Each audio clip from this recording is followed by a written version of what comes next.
Assalamualaikum warahmatullahi wabarakatuh.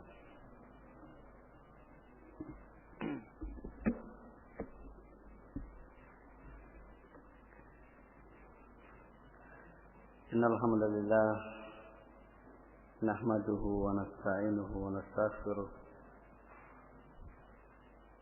wa na'udzu billahi min shururi anfusina wa sayyiati a'malina. من يهده الله فلا مضل له ومن يضلل فلا هادي له أشهد أن لا إله إلا الله وحده لا شريك له وأشهد أن محمدا عبده ورسوله أعوذ بالله من الشيطان الرجيم يا أيها الذين آمنوا اتقوا الله حق تقاته ولا تموتن إلا وأنتم مسلمون أما بعد Ikhwah fiddin sallallahu alaikum. Kita lanjutkan kajian kita hadis Arba'in An-Nawawiyah. Kita sampai pada hadis yang ke 35.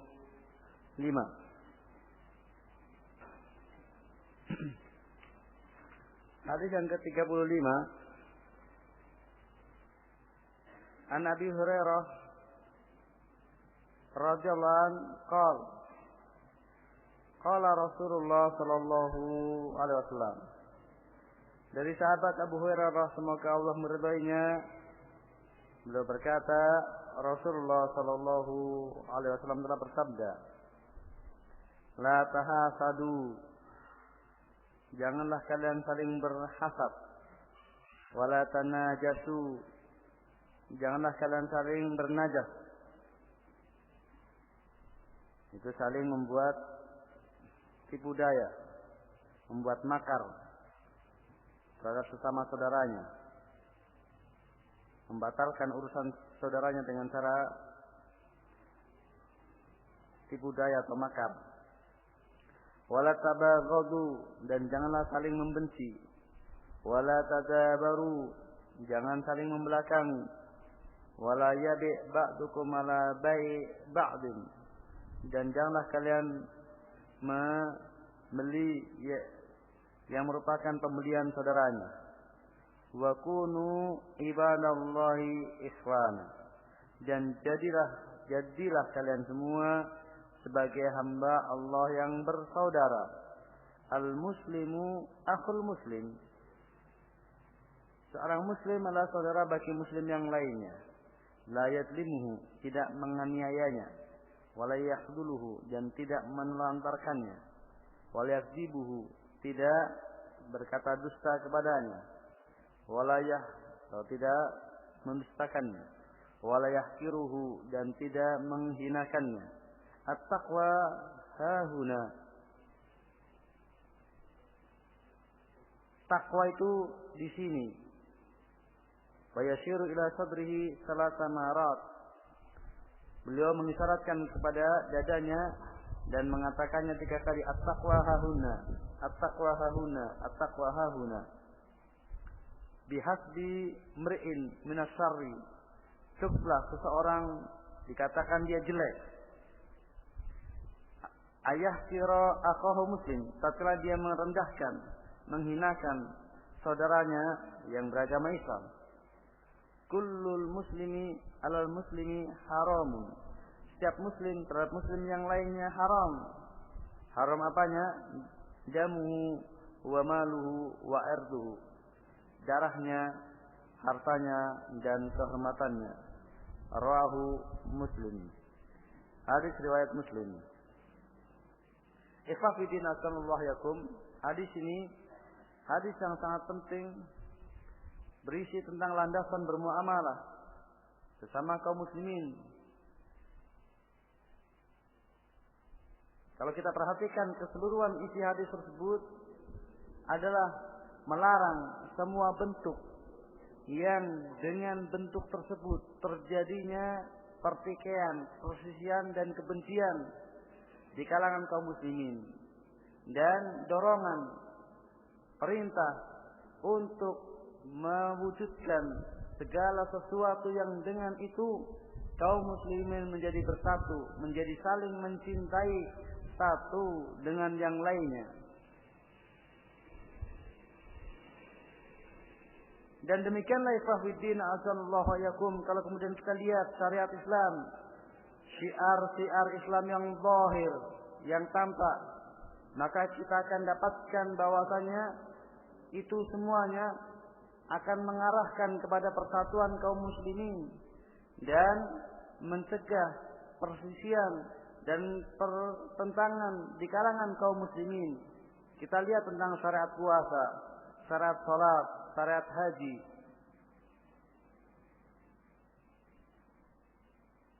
Dan lain sebagainya dari syiar-syiar Islam. Syariat Islam sangat menekankan persatuan. Wa'tasimu bihablillahi jami'a. Bersatulah kalian, berpegang teguhlah kalian dengan tali Allah seluruhnya. Wala tafarraqu. Tidak cukup Allah memerintahkan untuk bersatu sehingga Dia melarang dari berpecah belah. Wala tafarraqu, dan janganlah berpecah belah. Dan kandungan hadis ini ke arah itu semuanya. Terwujudnya saling mencintai, saling bersatu, tidak tadabur, tidak saling membenci satu dengan yang lainnya, dan menjadi hamba-hamba Allah yang bersaudara satu dengan yang lainnya. Dan yang namanya saudara tentunya akan memikirkan nasib saudaranya, dan merasa sakit kalau saudaranya sakit, dan merasa bergembira kalau saudaranya bergembira. Itulah sesungguhnya yang dituntut dari dinul Islam ini.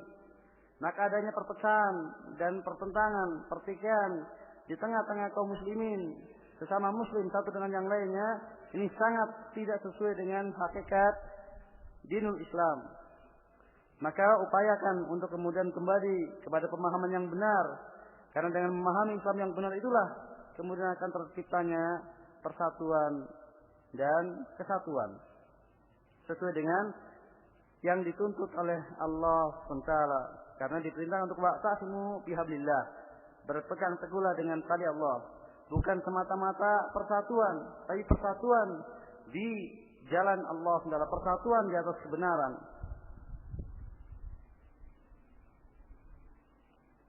Kita lihat hadis ini, atau kita perhatikan hadis ini. Di sini pertama Nabi melarang untuk jangan saling hasad. Dan hasad adalah mujarab, semata-mata seorang tidak suka tatkala saudaranya yang muslim mendapatkan kenikmatan, baik nikmat duniawi maupun nikmat ukhrawi, ini sudah terkena penyakit hasad. Baik dia berangan-angan untuk hilangnya kenikmatan tersebut dari saudaranya atau tidak.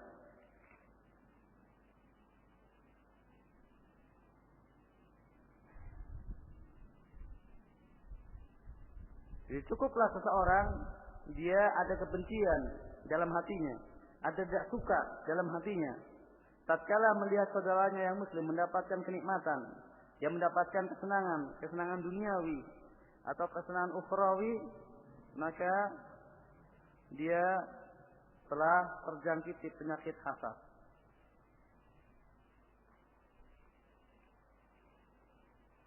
Dan hasad ini merupakan akhlaknya orang-orang al-Yahud. Sebagaimana katakan surah Al-Baqarah ayat 109, "Wadda katsirun min ahli kitab la yurdunakum min ba'di imanikum kuffaran hasadan min indi anfusihim." Amat sangat ingin kebanyakan atau banyak dari ahli kitab seandainya kalian itu kembali kafir setelah keimanan kalian. Yang demikian itu disebabkan karena hasad dalam diri mereka.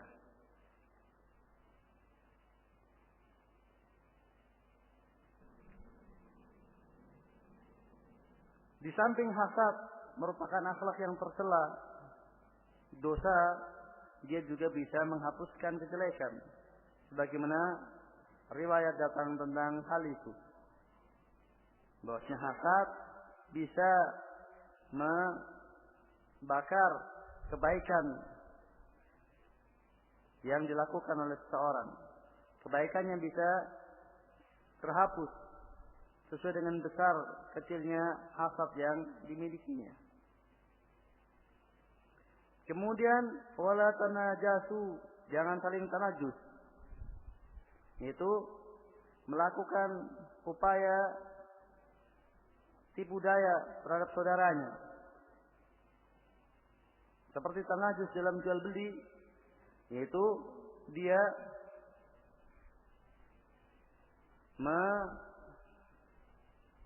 meninggikan harga barang yang sedang dibeli, artinya dia berani membeli lebih tinggi dari apa yang dibeli oleh saudaranya dengan tujuan supaya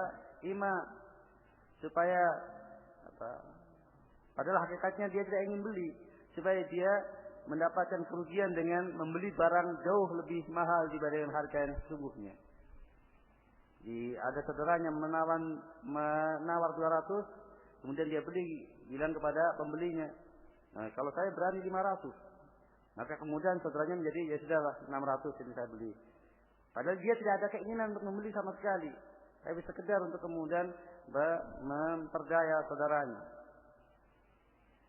Itu salah satu bentuk tanajus dalam muamalah. Jadi ingin memberikan kerugian, menimpakan kerugian kepada saudaranya, tapi dengan cara yang tidak kentara, cara yang tidak jelas. Maka dengan tipu daya, dengan khila, dengan makar, khida, menimpakan kemadaratan kepada orang lain tanpa kentara. Maka ini terlarang. Dan kalau kita perhatikan, maka kedua perbuatan ini jelas akan mendatangkan kebencian. Tatkala seseorang dia mendapatkan nikmat, dia tahu bahwa saudaranya tidak suka, maka tentunya akan terjadi kebencian satu dengan yang lainnya. Demikian juga tatkala pada akhirnya ditahu bahwa hakikat dia menaikkan harga, menaikkan tawaran sekedar untuk kemudian merugikan saudaranya, maka akan timbul kebencian satu dengan yang lainnya. Dan demikian juga kalau kemudian akhirnya pembeli pertama tadi karena terlalu tinggi harganya, kemudian dia pergi. Setelah pembelinya ini pergi, maka saya juga nggak jadi kok. Kemudian dia juga tidak jadi karena selama masih di dalam majelis kan bisa orang menggagalkan. Akhirnya penjual ini tidak jadi laku barangnya. Padahal tadinya dia sudah mau mengasihkan, tapi karena tawaran yang lebih tinggi mau dipindahkan ke sini, kemudian yang ini sudah pergi. Kemudian yang menawar lebih tinggi pun akhirnya tidak jadi. Dan ini adalah kejelekan. Atau termasuk juga tadi bagian tanajus adalah kerjasama antara penjual dengan tadi teman-temannya, seperti yang banyak terjadi. Jadi pembelinya yang ada di sekitarnya adalah teman-temannya. Kemudian, bagus sekali, saya berani sekian. Kalau saya berani sekian, padahal itu temannya supaya terprovokasi. Banyak sekali pembeli yang berani, kok saya berani cuma sedikit. Sudah, saya sekian. Nah, ini tanajus. Nah, inilah akan menimbulkan pertikaian dan perselisihan di kalangan kaum muslimin. Itu terlarang dalam syariat. Jual beli seperti itu termasuk jual beli yang terkena larangan wala tanajasu. Kemudian wala tabaghadu, dan janganlah saling membenci. Untuk saling membenci di sini tidak setiap pembenci kepada seorang yang dia beragama Islam itu keliru. Karena kebencian ada dua macam.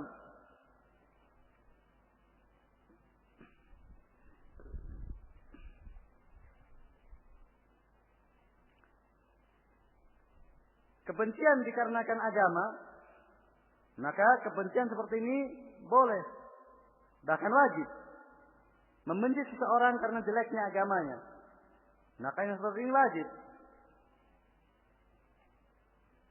Sebagai konsekuensi dari pengamalan al-hubbu fillah wal bughdu fillah, cinta dan benci karena Allah Subhanahu wa taala. Maka kebencian seperti ini tidak mutlak. Artinya di samping dia membenci kejelekan yang ada padanya dan otomatis membenci orangnya, tetapi dia masih mencintainya karena ada keimanan padanya dan ada ketaatan padanya. Kebencian yang mutlak, kebencian diniyah yang mutlak itu hanya diberikan kepada orang kafir. Adapun pada orang muslim, orang mukmin, maka kebencian di satu sisi dan kecintaan di sisi yang lainnya. Yang kedua, membenci karena dunia. Inilah yang diharamkan, wala tabaghadu, dan janganlah kalian saling membenci. Oleh karena itu, kalau kemudian seseorang mendapatkan dalam dirinya ghil, kebencian kepada saudaranya sama muslim, upayakan untuk dihilangkan. Dia lihat kebaikan dia. Jadi kebencian mutlak kepada seorang muslim karena dunia itu tidak boleh, haram hukumnya.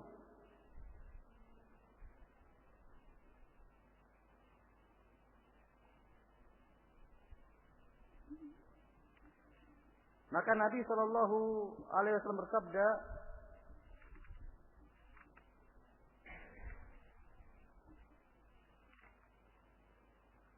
la yafriq mu'minun mu'minatan in kariha minha khuluqan raja minha khuluqan akhar. Janganlah seorang mukmin membenci mukminah jika kalian membenci sebagian darinya satu kepribadian, maka dia berusaha untuk ridho kepada kepribadian yang lainnya. Jadi jangan, ini larangan ini terkait dengan istri. Maka demikianlah semestinya kepada siapa saja yang dia memiliki perbuatan jelek dalam satu sisi kepada kita, namun ingat tentang kebaikan-kebaikan dia sisi yang lainnya. Dan cukuplah status dia sebagai seorang muslim itu untuk menghilangkan kebencian dalam diri kita kepadanya, karena kebencian pribadi.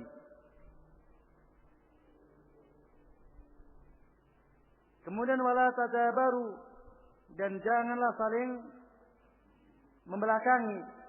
Itu tidak berhubungan, memboikot satu dengan yang lainnya. Muqata'ah, putus hubungan. Tidak melakukan komunikasi sama sekali karena adanya perselisihan, adanya masalah antara keduanya. Maka yang dimaksudkan di sini janganlah saling membelakangi karena perkara duniawi. Sebab memboikot saudaranya sama muslim itu ada dua bentuk. Yang pertama memboikot karena alasan agama. Maka hukumnya boleh jika mendatangkan masalah, bahkan kadang dituntut. Jika hal itu mendatangkan masalah, baik bagi yang memboikot atau bagi yang diboikot. Seperti memboikot ahli maksiat atau ahli bid'ah. Maka memboikot kadang dituntut kalau menimbulkan masalah.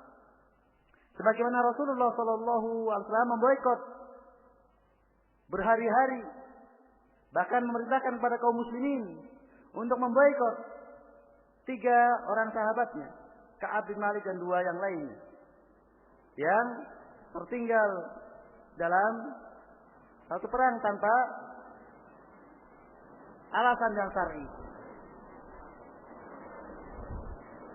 Disebabkan karena kemaksiatannya tersebut kemudian diboikot oleh Rasulullah dan para sahabatnya. Bahkan istrinya pun diperintahkan untuk memboikotnya, tidak mengajak bicaranya, dan bahkan tidak boleh melayaninya.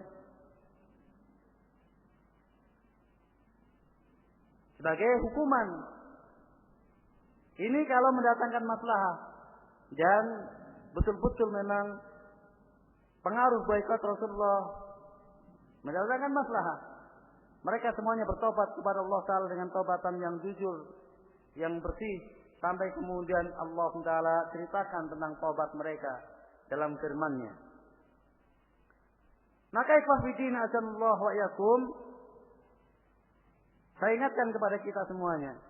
Kalau kemudian ada saudara kita yang memboikot kita lantaran karena penilaian bahwasanya misalnya kita dianggap sebagai hizbi misalnya, atau dianggap sebagai ahlul bid'ah misalnya, maka kita hormati mereka dalam pemboikotannya tersebut.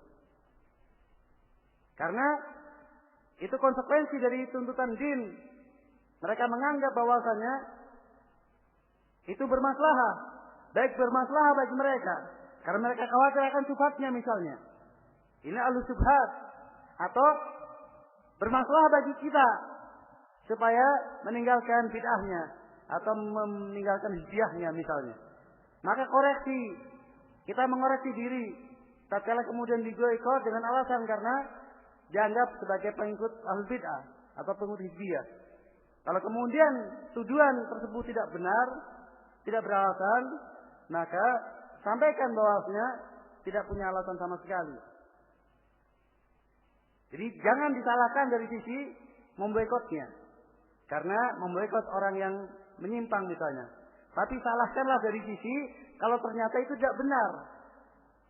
Tuduhan bahwasanya yang diboikot adalah ahlul bid'ah, atau tuduhan bahwasanya yang diboikot adalah hizbiyah, atau tatkala boikot tersebut tidak mendatangkan masalah, itulah yang disalahkan dari sisi itunya. Jangan dari sisi tidak mau salam kepada saudara yang sama muslim. Karena tidak mau salam kepada saudara yang sama muslim, ada tuntutan din. Itu apa?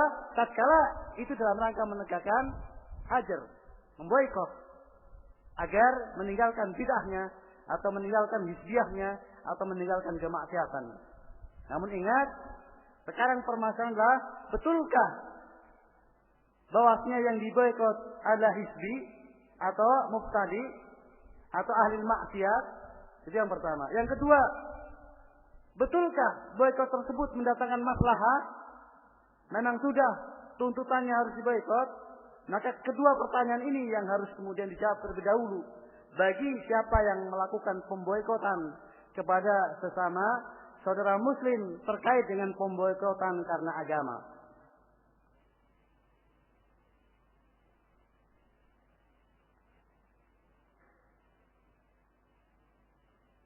Dan secara wakil atau kenyataan yang ada, banyak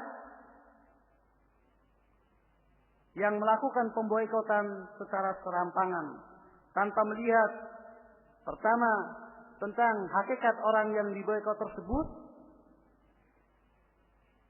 yang kedua tentang hakikat maslahah dan madaratnya. Maka bisa salah dari dua sisi sekaligus. Menisbahkan seorang sebagai mubtadi tanpa alasan yang benar, dan juga melakukan pemboikotan tanpa mendatangkan maslahah bagi yang memboikot maupun bagi yang diboikot. Karena sesungguhnya untuk masalah bagi yang diboikot itu kalau yang memboikot posisinya lebih kuat, lebih dominan dibandingkan yang diboikot. Kalau posisinya yang memboikot lebih rendah, lebih lemah, kemudian memboikot, maka semakin ngombro-ombro yang diboikot. Karena dia posisinya lebih kuat. Itu kalau betul-betul yang diboikot adalah ahlul maksiat atau ahlul bid'ah. Maka justru masalahnya tidak diboikot. Karena akan semakin merajalela di tengah-tengah umat. Karena lebih leluasa.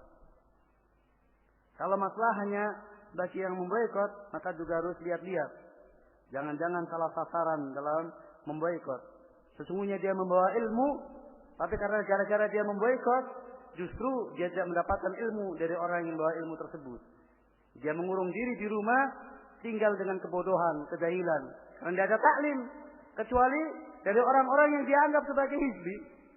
Padahal salah sasaran, akhirnya dia mengurung diri di rumah, hidup dengan kebodohan bersama setan.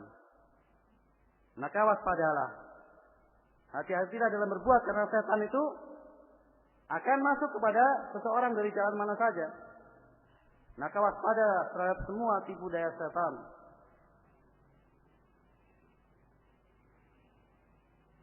Yang kedua, memboikot karena alasan duniawi. Ini pun hukumnya boleh. Kalau kemudian kita merasa teraniaya, kita didolimi oleh saudara kita ada konflik dengan saudara kita, kemudian kita marah terhadap saudara kita, boleh memboikotnya. Namun batasannya 3 hari saja, dan tidak lebih dari itu. Lebih dari 3 hari memboikot saudaranya karena perselisihan pribadi, urusan duniawi, haram hukumnya. Dan memaafkan itu lebih bagus lagi. Bagaimanapun penganiayaan saudara kita, kalau itu urusan duniawi, maka memaafkan lebih baik. Tentunya dengan catatan, kalau tatkala dimaafkan itu secara umum dia akan menjadi lebih baik. Namun kalau kemudian tipe orangnya itu dimaafkan justru semakin melunjak, maka kadang dihukum atau diboikot itu lebih baik. Tapi secara umum hukum asal memaafkan itu lebih baik. Hanya dalam keadaan tertentu saja. Kadang menghukum itu lebih baik dibandingkan memaafkan. Ini kepada orang-orang tertentu dan dalam keadaan tertentu. Namun hukum secara umum maka memaafkan lebih baik dibandingkan menghukum itu kalau kemudian perselisihan adalah perselisihan duniawi.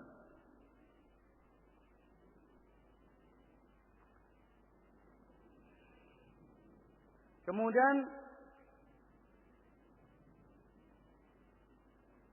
wala yabi ba'dukum ala bai'i ba'din, dan janganlah kalian membeli sesuatu yang dibeli oleh saudaranya. Ini juga kalau kemudian sesuatu ditawar oleh saudaranya dan ada korina bahwasanya sudah terjadi persetujuan atau hampir boleh dikatakan kata jadi itu sudah hampir pasti dalam akad tersebut, maka saudaranya lain tidak boleh masuk ke dalamnya. Sehingga betul-betul telah dibatalkan akad tersebut. Atau tidak dilanjutkan akad tersebut. Termasuk dalamnya lah dalam urusan khitbah, urusan peminangan. Kalau sudah datang seorang meminang kepada seorang gadis atau kepada wali, kemudian ada qarinah kuat bahwasanya diterima pinangan tersebut, maka tidak boleh bagi yang lainnya untuk nyusu-nyusu dan nyesel-nyesel dalam pinangan tersebut, sehingga membatalkan apa yang sesungguhnya menjadi hak saudaranya.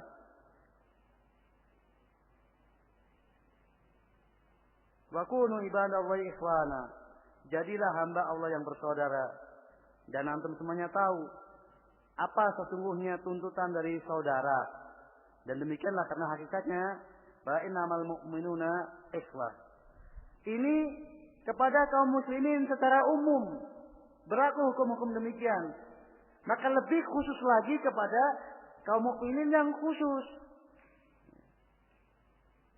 Teman satu kos-kosan, teman satu pengajian, ke sana kemari bareng, maka pelanggaran hak ini lebih parah lagi. Kepada kaum muslimin secara umum yang kita tidak punya hubungan apa-apa dengan mereka kecuali hubungan muslim saja, berlaku hukum-hukum seperti ini. Apalagi ikhwah khusus. Satu masjid pengajian, satu kontrakan. Maka penjagaan hak-hak ini itu lebih harus diperhatikan. Dan pelanggaran kepada hak-hak ini lebih besar hukumnya dibandingkan pelanggaran kepada hak-hak kaum muslimin secara umum.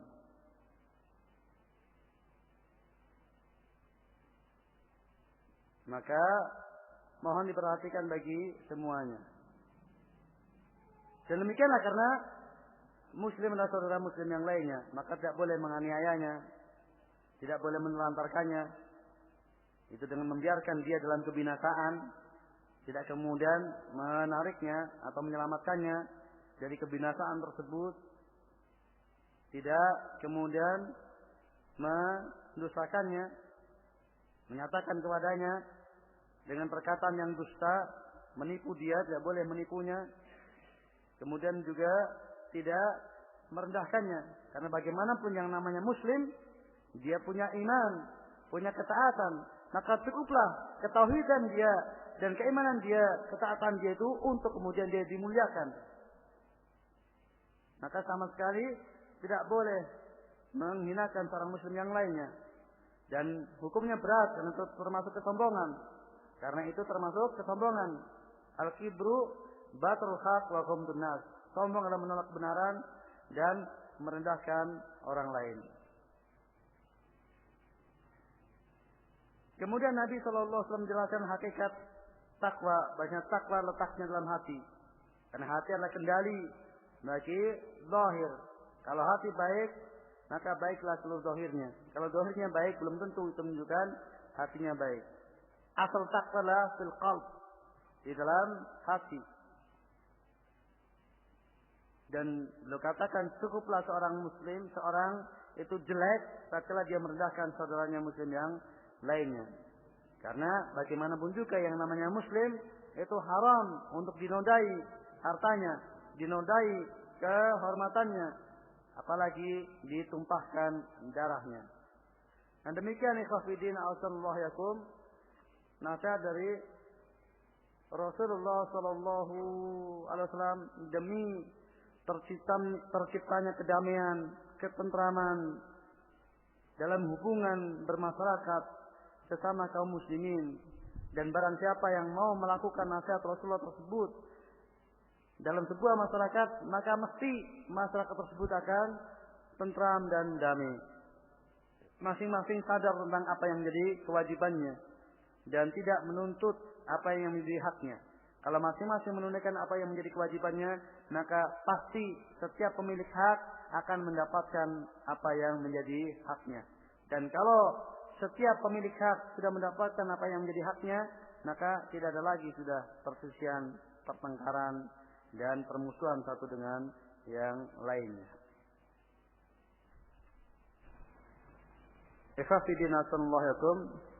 Kita cukupkan sampai di sini. Dan setelah kita lanjutkan nanti sore hadis yang ke-36.